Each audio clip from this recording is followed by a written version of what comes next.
Hello मित्रों, कैसे हैं आप सभी। आशा करती हूँ कि आप सभी कुशल मंगल होंगे। तो आस्था ज्ञान 666 चैनल में आपका स्वागत है। तो चलिए आज इस वीडियो में हम बात करेंगे आसक्ति से बंधन। भगवान ऋषभ देव ने विरक्त होकर वन में जाते समय अपने 100 पुत्रों में ज्येष्ठ पुत्र भरत को राज्य दिया था। दीर्घकालक भरत पृथ्वी के एक छत्र सम्राट रहे और धर्मपूर्वक उन्होंने प्रजा का पालन किया।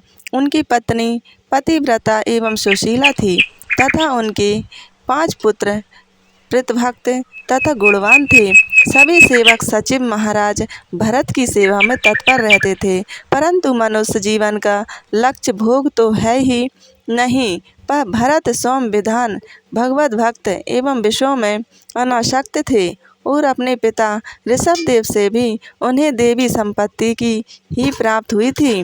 प्रजा पालन तो प्रेत आज्ञा पाकर कर्तव्य बुद्धि से वे करते थे। जब पुत्र युवा हो गए तब भरत ने उन्हें राज्य का भार सौंप दिया और सोम एकाकी निष्प्रग्राही भव्य व दारांधना के लिए राजधानी दूर पुलहाश्रम चले गए, जो कल तक समाप्त भोगों की गोद में क्रीड़ा करता था। समस्त भूमंडल का सम्राट था।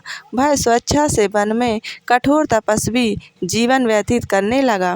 वन के पुष्प फल आदि एकत्र कर लाना और उससे भगवान जी की पूजा करना, यही भरत का दैनिक जीवन हो गया।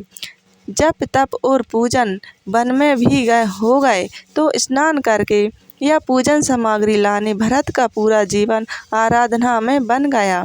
वे विवेकी थे, भगवत भक्त थे, विरक्त थे और अब इस तपस्या में रहे सहे चित्त के मल को भी समाप्त प्राय कर दिया। संयोग की बात है, एक दिन भरत अपने आश्रम के पास की नदी में स्नान करने जल में ही खड़े खड़े जप कर रहे थे। उसी समय अपने यूथ से किसी प्रकार बिछड़ी हुई अकेली मृग वहाँ नदी में जल पीने आई। मृग प्यासी थी, थकी थी, गर्भवती थी। वह पूरा जल पी भी नहीं सकी थी कि वन में कहीं पास ही सिंह की गर्जना सुनाई पड़ी। भय के मारे मृगी बिना प्यास बुझा ही घूमी और कगार पर जाने के लिए छलांग लगा दी। फल यह हुआ कि उस पूर्व गर्भा हिरनी के पेट का बच्चा निकल पड़ा और नदी के जल में गिरकर प्रवाह में बहने लगा। मृगी इस धक्के को सह ना सकी। वह किसी प्रकार कुछ दूर गई और अंत में एक पर्वतीय गुफा में बैठ गई। उसने वहीं प्राण त्याग दिए। जल में जप करते खड़े भरत जी जब यह सब देख रहे थे, मृगी के गर्भ में जल में गिरा बच्चा वह प्रवाह में बहने लगा, तब उनको दया आ गई। उन्होंने उस नवजात मृग शिशु को जल से गोद में उठा लिया और जप समाप्त करके उसे लेकर अपनी कुटिया में आ गए। वे उस हिरण के बच्चे को ले तो आए, किंतु एक तपस्या खड़ी हो गई कि उनकी जीवन रक्षा कैसे हो। किसी प्रकार सतत सावधानी से भरत ने उसे बचा लिया। कुछ दिनों में मृग शिशु सोम तरण चढ़ने योग्य हो गया। यहाँ तक सब बातें ठीक हुई। एक मृत्यु के मुख में पड़े प्राणी को बचा लेना कर्तव्य था, पुण्य था और नदी से निकाल देने से ही वह कर्तव्य पूरा नहीं हो जाता था।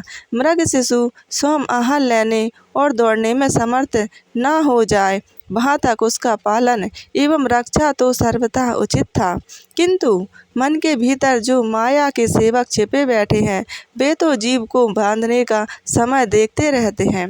कवि के सम्राट भरत जो साम्राज्य के वैभव का अपने पुत्रादि का भी त्याग कर चुके थे, उनकी आसक्ति मन से सर्वथा निकाल चुके थे। वन में एकाकी थे, अकेलेपन का गुप्त भान था मन में और सप्ताहों का उन्हें उस मृग शिशु का बराबर ध्यान रखना पड़ा, सावधानी से उसका पालन करना पड़ा। मोह को अवसर मिल गया। अनासक्त भरत की मृग शिशु में आसक्ति हो गई। उस हिरनी के बच्चे में उन्हें महत्व हो गया, ममत्व हो गया। मन बड़ा धृत था, मन बड़ा धृत है। वह अपने दोषों को कर्तव्य धर्म आवश्यक आदि नाना तर्कों से सिद्ध करता ही रहता है। भरत के मन में भी उससे कहना प्रारंभ किया, यह बेचारा मृगशावक अनाथ है, इसकी माता मर गई है, अब हम ही इसके माता पिता हैं, यह हमारी शरण है, इसका पालन पोषण हमारा कर्तव्य है। मन के दोष जहाँ एक बार अवसर पा जाते हैं, वहाँ फिर तरंग से समुद्र बनते हैं, उन्हें कहाँ देर लगती है। मृगशावक में भरत का मोह बढ़ता गया।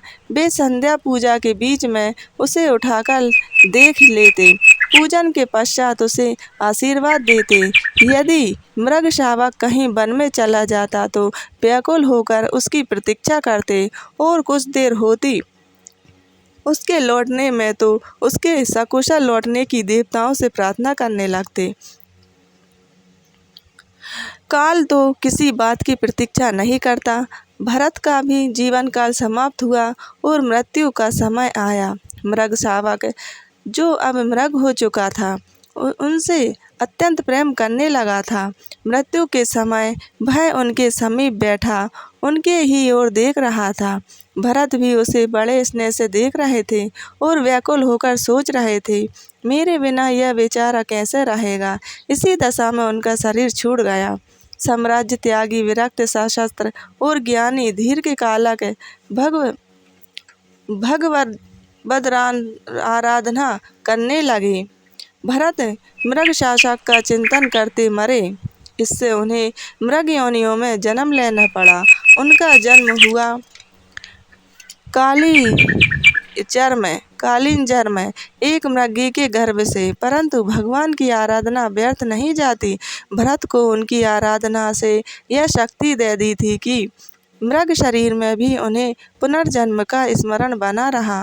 फल यह हुआ कि जैसे ही मृग शरीर में वे चलने दौड़ने योग्य हुए कि कालींजर से भागकर अकेले ही फिर फुलाश्रम आ गए और वहाँ केवल वृक्षों से अपने आप सूखा कर गिर पड़े पत्ते खाकर रहने लगे। समय आने पर वहाँ के पवित्र तीर्थ जल में स्नान करके उन्होंने शरीर त्याग दिया। भरत का तीसरा जन्म हुआ एक ब्राह्मण के यहाँ भी उन्हें अपने पूर्व जन्मों का स्मरण था, ज्ञान बना रहा, इसलिए उन्होंने अपने को ऐसा बना लिया जैसे वे सर्वथा बुद्धिहीन पागल हों। उन्हें बराबर भय रहता था कि बुद्धिमान एवं व्यवहार कुशल बनने से सांसारिक व्यापार में पड़कर कहीं आसक्ति न हो जाए।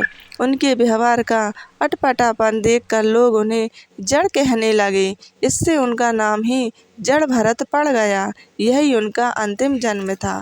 तो प्रिय मित्रों, कैसी लगी आपको मेरी स्टोरी? यदि थोड़ी सी भी अच्छी लगी हो तो मेरे चैनल को सब्सक्राइब करना, मेरी वीडियो को लाइक करना। तो मिलते हैं अगली वीडियो में, तब तक के लिए धन्यवाद। जय श्री राम।